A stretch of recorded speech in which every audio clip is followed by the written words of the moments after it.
Hi everyone, thank you for joining me. This is the Aquarius card reading for May 2020.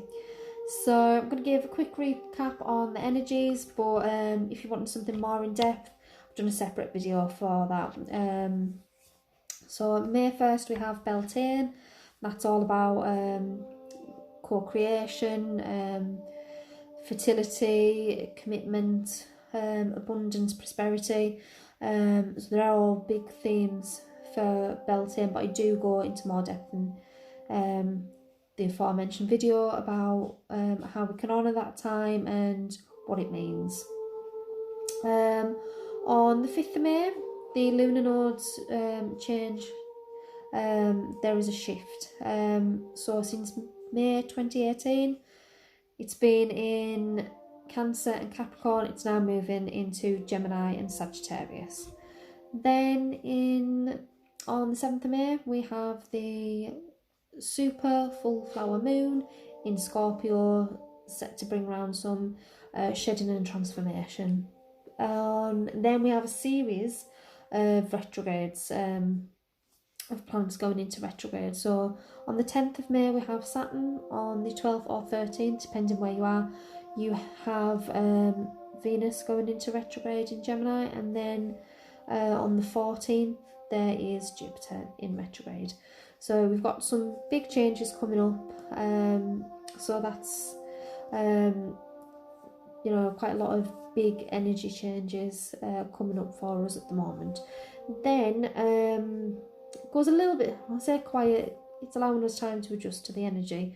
On the 20th of May we move into Gemini season, and on the 22nd of May it is the new moon in Gemini. So lots of change all coming up this month. So some of the deities that have messages for us, some have are supporting us, and then there'll be crystals and other messages that are supporting us this month. So we have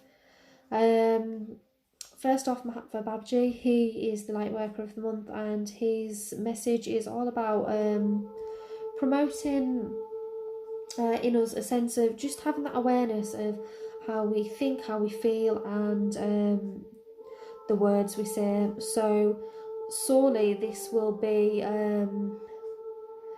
simply a reminder that our words, our thoughts, our actions are all magnetic. So we need to be aware that we are creating our reality each moment of every day. So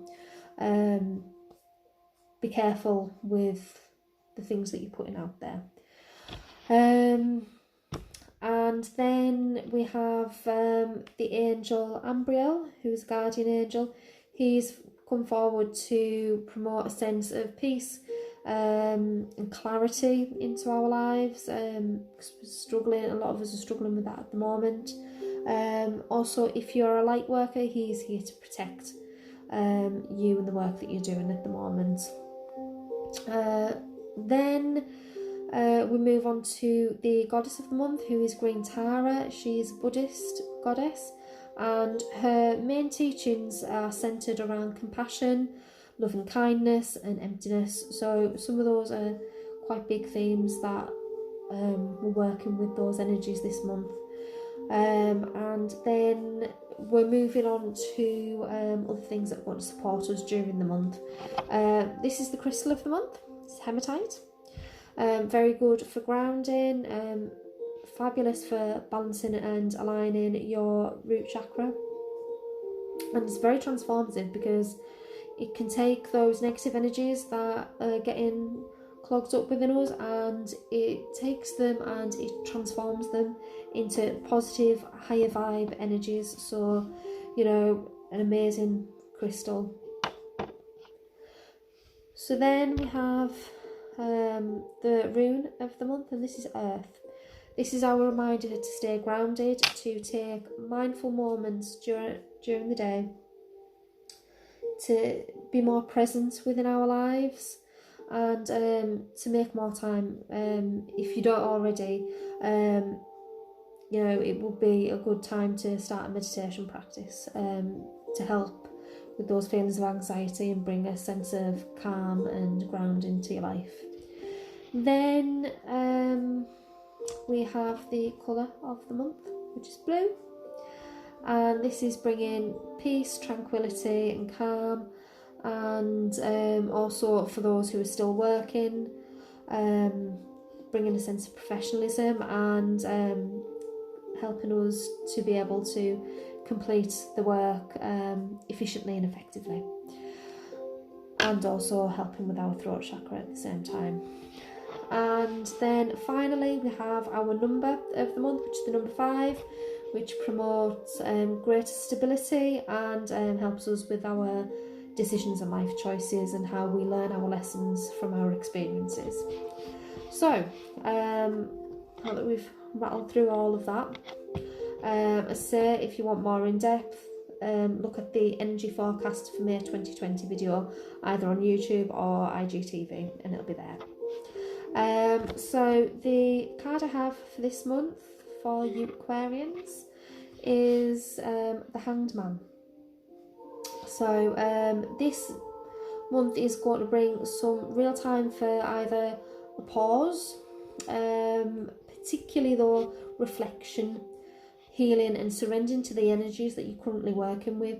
Use this time to move away from the typical way that you operate.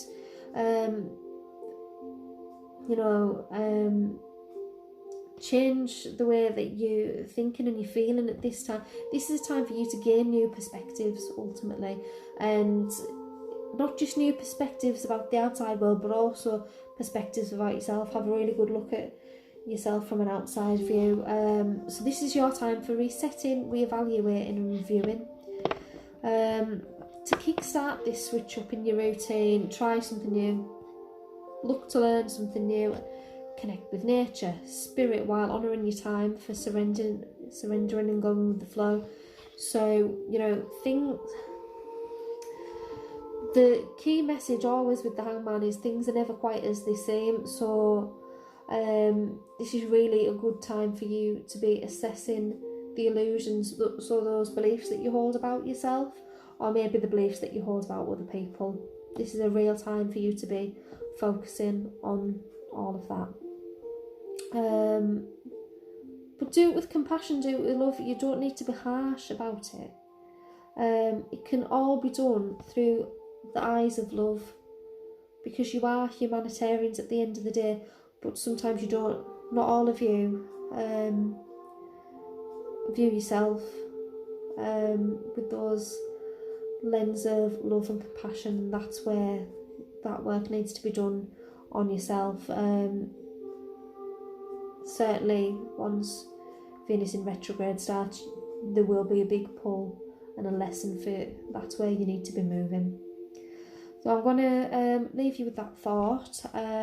If you'd like more in-depth reading, please let me know. Contact us either through the website or via Facebook.